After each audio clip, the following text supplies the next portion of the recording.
ជាចម្រៀងថ្មីរបស់ DJ រទ្ធីភូមិព្រះសូមអរគុណ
មួយគេហៅថាថ្ងៃអីចាប់ដើមពីមហាសង្គ្រាមវារវណ្ណបាត់ឡើងសង្ណាថ្លៃឃើញអូនឲ្យបងខ្លាហានមានគុណចិត្តចង់ទៅជួននិស័យអូចង់មានស្នេហ៍តែខ្លាយគេកោ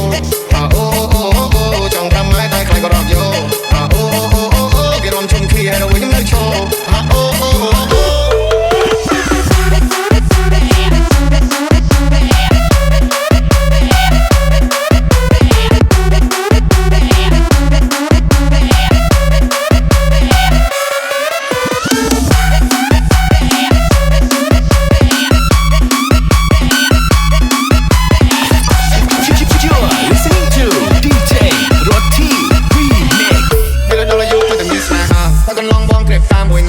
នៅសង្គ្រាមទេវតាបាត់ការធ្វើជីវិតបងតែជាសាស្ត្រាចារ្យមិនជឿតែថាបងកំឡោះស្រុកខ្មែរបងនៅសំណាងគាត់បានជួបបងដែរបើសំនិស័យបើសំបានននខ្មែរបងនេះជិះតែគិតមិនដឹងរំយ៉ាងមិនដែរចង់មានស្នេហ៍តែខ្លាយគេកោចង់រំម៉ែតែខ្លាយក៏រកយោគេរំជុំគ្នានៅវិញនៅឈរDJ ហើយសិនជាបងមានលីសូឆ្លងខ្មែរយើងមាន3ថ្ងៃមាននរណាសូបងបានបាត់ថ្ងៃមួយគេហៅថាថ្ងៃអីចាប់ដើមពីមកសង្គ្រាមវារវណ្ណបាត់ឡើងសង្ណាថ្លៃឃើញអូនឲ្យបងខ្លាហានមានគុណចិត្តចង់ទៅជួននិស័យចង់មានស្នេហ៍តែខ្លាយគេកោចង់ប្រាំម៉ែតែខ្លាយក៏រកយោ